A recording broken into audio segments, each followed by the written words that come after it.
बहुत समय पहले की बात है। किस्मत और दिमाग के बीच बहस छिड़ गई कि दोनों में से कौन ज्यादा ताकतवर है। दिमाग ने कहा, तू पहले आजमा ले, फिर मेरी बारी आएगी। किस्मत ने एक बेहद गरीब आदमी को चुना जिसका नाम रोहन था। वो एक छोटे से गांव में रहता था, इतना गरीब कि कई बार भूखा ही सो जाता था। उसके पास न जमीन थी, न पैसा और न ही कोई उम्मीद। पर उस दिन उसके साथ किस्मत थी। एक दिन रोहन खेत में काम कर रहा था। जब वह हल चला रहा था, तभी अचानक उसका हल किसी चीज में अटक गया।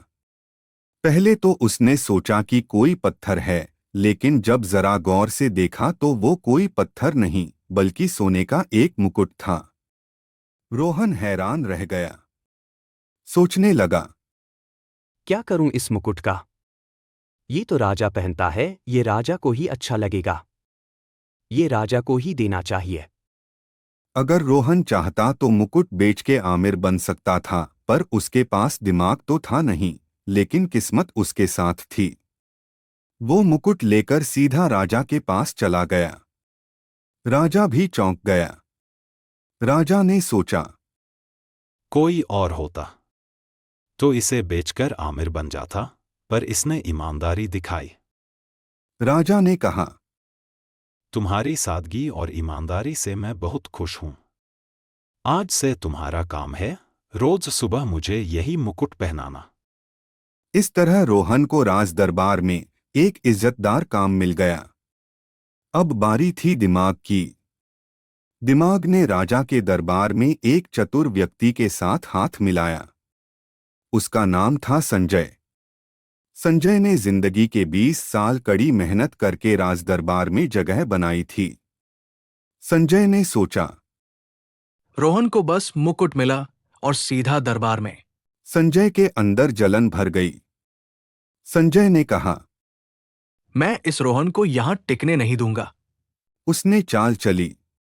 उसने रोहन को बुलाया और बोला, कल जब तुम राजा को मुकुट पहनाओगे, तो मुकुट जमीन पर पटक देना, जिसे राजा खुश होकर तुम्हें इनाम देगा। रोहन भोला था। रोहन ने बोला, ठीक है मालिक, मैं ऐसा ही करूंगा। दिमाग सोच रहा था कि अब राजा गुस्से में आकर रोहन को निकाल देगा। लेकिन किस्मत फिर से रोहन के साथ थी। अगले दिन रोहन ने जैसे ही मुकुट पहनाने के समय उसे जमीन पर पटका तो मुकुट के अंदर से एक बिच्छू निकल आया।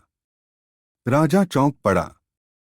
अगर ये मुकुट मेरे सिर पर जाता तो मैं मर भी सकता था। राजा ने रोहन को ढेरों इनाम, गहने और सोना दे दिया। अब संजय और दिमाग दोनों परेशान हो गए, पर दिमाग ने हार नहीं मानी। उसने फिर चाल चली।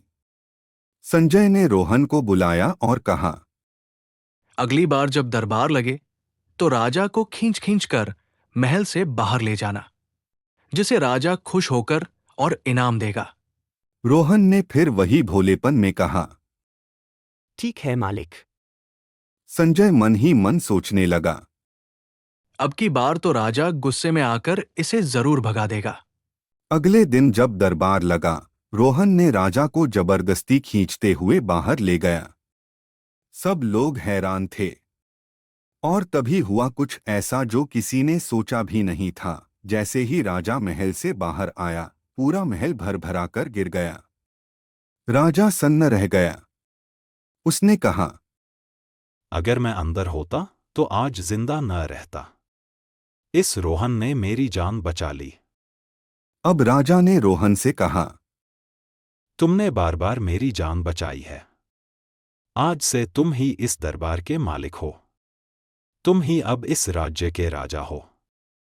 इस तरह एक साधारण गरीब किसान रोहन, जिसको कोई दिमाग नहीं था, लेकिन किस्मत उसका साथ दे रही थी, वह राजा बन गया। और वहां खड़ा संजय और उसके साथ खड़ा दिमाग हार मानने पर मजबूर हो गए। सिख, जब किस्मत साथ हो तो बिना दिमाग के भी किस्मत बदल सकती है। लेकिन जब दिमाग के साथ जलन हो तो उसका अंत हार ही होता है।